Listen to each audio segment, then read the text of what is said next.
Okay guys, welcome back to the channel.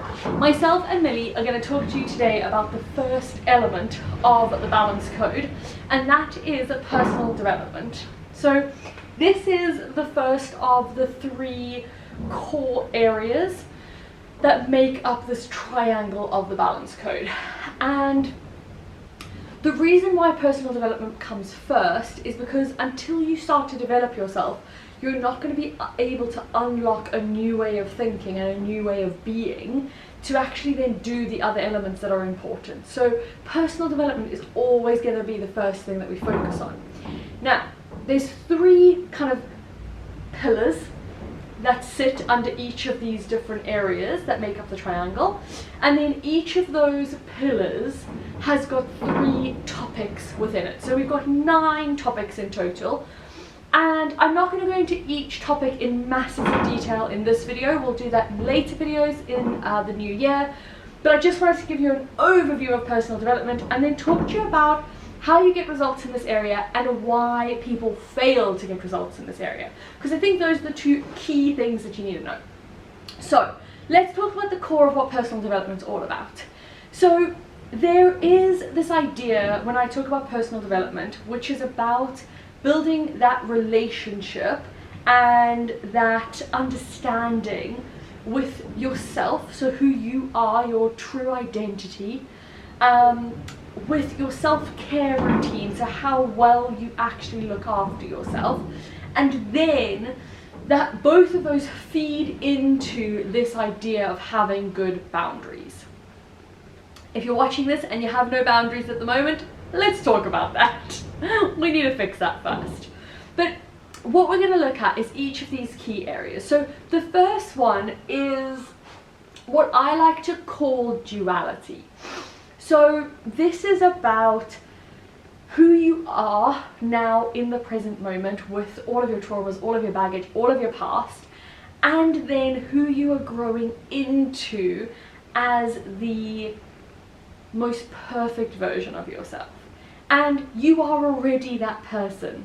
They're already within you. It's just about unlocking them into the world. And this understanding of duality is about knowing that you need to go on a journey to release that truth in you. So we look at habits and routines because that is one of the quickest ways to become your own best friend and give yourself space and time to do personal development activities. We look at suiting the season of your life. So we all go through seasons. There are seasons where we want to be extrovert and in the world and show up and be with people, and there are seasons where we don't. There are seasons where everything feels like it's high energy, we want to do all of the things, and then there are seasons where it feels like we just want to tuck away, hibernate, and be a little bear and mind our business. So it's just about understanding that your life, and as you start a business, your business will run in seasons as well. And that might be dictated by where you live. If you have very extreme seasons, like the UK when I lived there, I would want to hibernate in the winter and I'd be full of energy in the summer because of the days and how short or long they were. Now, the rest of the world doesn't work as extreme as that, but it's just understanding that your life and your business runs in seasons. There are times in your life where you want to be hustling, you want to be head down, you want to be working, you want to be doing all the things, building for the future. And then there's other seasons in your life where you just want to slow down, really enjoy yourself, and really just bask in the moment that you've created. And both of those seasons are beautiful. The next thing of this duality, the third kind of piece in duality, is this understanding of your shadows. So understanding that the reason that we go on a personal development journey is because there is stuff that we don't know in the world. There is stuff that we are not even conscious of, and because we're not conscious of it, it's very difficult right now to accept that information and understand that information. And the more that we develop, the more cycles and spirals we go through as we go up into this development cycle, the more likely we are to be able to read and understand more of what's being said around us. We will understand things at deeper levels. We'll listen to a video and really get the meaning of it, rather than just kind of understanding a surface level of what's being spoken about. It's a hard thing to explain, but I promise you, the more that you develop yourself, the more that this comes, and the more that you start to recognize it in yourself. So the next piece, the second piece of this puzzle, is self-care. Now, with self-care, there is an understanding of your true divinity. So who you truly are, the most divine version of you, when you are not trying to please everyone and everything around you. When you are being kind to yourself and showing up in your truth, and actually saying, this is truly what I feel like doing. This is truly who I feel like being. And I find so many of my clients really struggle with this, where for their whole life, they've been the friend and the partner and the sibling and the daughter or son who has always just gone with the flow. You know, if people want to go eat out, they'll say, oh, wherever you want is fine. Or, you know, if people want to go watch a movie, oh yeah, whatever movie you want to watch is fine. And it's this idea that you have a voice, you have a preference. Everybody does. It's just whether you listen to it or not. So exploring that like truth of who you are, what you like, what you don't, how you show up in the world, what that means for your life and your business and the way that you interact with the world, is all part of the self-care process in personal development. The next thing is dealing with a negative voice in your head. You are your own biggest bully. We know that. Okay, we know that. It is the truth. So if we can step away from that and say, actually, okay, I know that I am the biggest bully in my life, but I can curb that voice. I can think about how I talk to myself. I can challenge that voice in my head and say, actually, whoa, hold on, I don't believe that anymore. We can then start to really shift the identity of who we are and how we show up in the world and how we look after ourselves, because our self-care regime, or whatever you want to call it, will only be as great as the worth we feel for ourselves. Yeah? Our self-care will only be as great as the worth we feel for ourselves. If we don't feel worthy, we will not look after ourselves. So we need to build that worth and that self-care in that divinity, in that truth, in dealing with the negative voice and slowing it down. And the third piece of this comes into affirmations. I'm a huge fan of affirmations. They can be dangerous if not used correctly, but at the same time they can be super powerful. So when we move into this kind of video all in itself, I'll go into this in so much detail because there's so much I want to say, but for this purpose of this video I want to try and keep it as short as possible. So affirmations are a massive game changer in shifting the way that you feel about yourself. I believe that affirmations need to be said out loud, looking at yourself in the mirror, to really have a compounding effect as quickly as possible. And how you use affirmations can be so incredible in moving yourself through this personal development journey. Moving yourself through this journey of finding out who you are, what you stand for in the world, how you want to show up. There's so much goodness in affirmations that we will cover in more detail. Okay, so the next thing is boundaries. So boundaries with yourself, firstly, and boundaries with others. So when you set a boundary, I always say to my clients, you are setting a boundary with yourself first and other people second. Because if you don't respect your boundaries, nobody else can. So for instance, if you say, I've got a boundary that says, I'm not going to drink on weeknights and only on weekends, but you don't actually voice that boundary to the people around you. You don't actually say to people, or actually, I'm not going to be drinking during the week, so I don't want to go to that bar. I would much rather go to a coffee shop or a restaurant where, you know, there's other options for me. If you don't voice that, how can other people support your boundaries? How can other people respect your boundaries? So the boundary is being set with yourself first and then with other people. And you have to be confident in setting these boundaries, because when you set boundaries with yourself and then you set boundaries with other people, there is a chance, a good chance, that you will have a clash of not being as liked as you were before. People might question your boundaries, and that might make you feel on edge about whether you still fit in, and it might bring up a lot more of that negative voice that's been going around as you've been going through this process. So the really key thing is you build boundaries with yourself, you build boundaries with other people, and then you also build at the same time the confidence to not be liked, because it's impossible to be liked by everyone. So many people strive to be liked over striving to actually find themselves. And if you're striving to be liked over striving to find yourself, you're going to be unhappy. And that is not what we're here for. So let's talk about how you get results in this area of personal development, because as I said, I think it's really important that you have an actionable way of actually doing this. And again, when we dive into each of these 3 videos, like separately in more detail, I'll give you really specifics for each area. But to start with, I want to just talk to you about the general idea of personal development and how you get results in this area. So the first one is having a continuous hunger for knowledge. Always be seeking to view things from another perspective. Always be seeking to gain more knowledge, because knowledge genuinely is power.